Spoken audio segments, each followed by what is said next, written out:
পৃথিবীর পাকিস্তান, পৃথিবীর কোন দেশে এইভাবে মাইক লাগায় সারা রাত শুধু রাজনৈতিক বক্তৃতা হয় যার নাম কয় ইসলাম? এটা তো একটা ওয়ারান দেশ পাইছে, যা ইচ্ছা তা বলতেছে মৌলানা মৌলবীরা, এবং হেলিকপ্টারে যাইতেছে, গাড়িতে যাইতেছে, লাখ লাখ টাকা নিতেছে। এটা তো একটা ব্যবসা বাণিজ্যের ব্যাপার। এবং এরা তো দুনিয়ার সমস্ত কালচার শেষ করে, বাঙালির যে কালচার, শিক্ষা, সংস্কৃতি, নাটক, যাত্রা, গান, বাউল, মাজার সব শেষ করে দিতেছে তারা। কি চায় তারা এই দেশে? কিছু থাকবে না।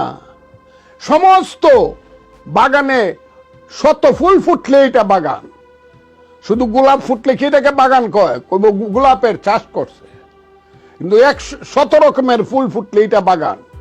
এই দেশে যাত্রা হবে, নাটক হবে, গান হবে, সিনেমা হবে, কবিতা আবৃত্তি হবে, মিলাদ শরীফ হবে, ওয়াজ মাহফিল হবে, দিনের পর দিন সংকীর্তন হবে, দুর্গাপূজা হবে, ঈদ হবে, তাইলে তো এটা বাংলাদেশ।